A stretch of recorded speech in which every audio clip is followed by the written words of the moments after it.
ये एक ट्रीट में दोनों को आधा आधा खिला देता हूँ। अगर ज़्यादा देंगे, क्योंकि ट्रीट जो है हम लोग कभी कभी देते हैं इसलिए इनको नुकसान देता है। और जो ग्रेवी वगैरह है वो भी थोड़ा थोड़ा ही दें, क्योंकि कभी कभी देते हैं हम लोग तो वो भी नुकसान देता है, इनको मोशंस आने लगते हैं, इसलिए थोड़ा थोड़ा दें। और किटन को बहुत कम देना है हम लोग को, अभी किटन छोटे हैं तो थोड़ा थोड़ा टेस्ट करा देंगे। ये ले, ये ले, ये लोग तो ऐसे खाते हैं जैसे किसी चीज़ में मुच्चा मारते हों।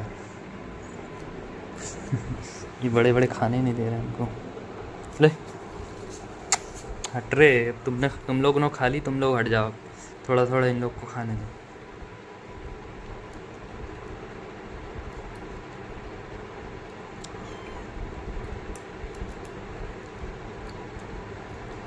ले,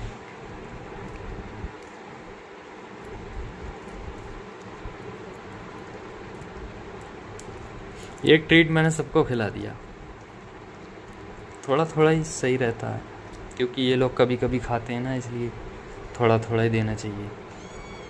अब जो लोग रोज़ डेली देते हैं थोड़ा थोड़ा, उन लोग की अलग बात है, क्योंकि कभी कभी देने से नुकसान देता है, इसलिए कम ही देना चाहिए।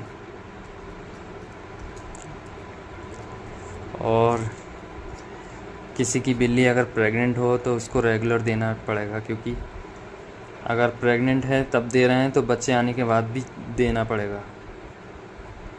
अगर प्रेग्नेंट थी, आपने नहीं दिया उसको ट्रीट या चिकन या कुछ भी, तो बच्चे आने के बाद भी नहीं देना है आपको, क्योंकि बच्चों को मोशंस होगा फिर। अगर आप दे रहे हैं पहले से तो बाद में भी दे सकते हैं।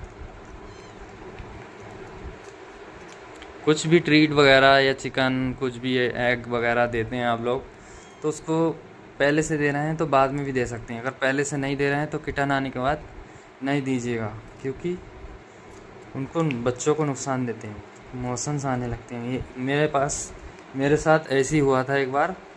मैं जो था गांव चला गया था, तो मेरे पीछे खाली मेरे दोस्तों ने फूड दिया उन लोग को। तो मैं गांव से आने के बाद मैं उन लोग को ग्रेवी जब दिया और ट्रीट दिया, तो बच्चे इतने इतने बड़े थे, ब्लैकी के बराबर, पूरे मर गए। उन लोग को मोशंस आए ख़त्म, मोशंस आए ख़त्म। इसलिए जो पहले से दे रहे हैं तो वो ही दे सकते हैं बाद में, और जो पहले से नहीं दे रहे हैं तो बाद में ना दें। और अगर दे भी रहे हैं तो बहुत कम कम करके स्टार्ट करें, बहुत थोड़ा थोड़ा। चलो रे, नहीं है, ख़त्म हो गया।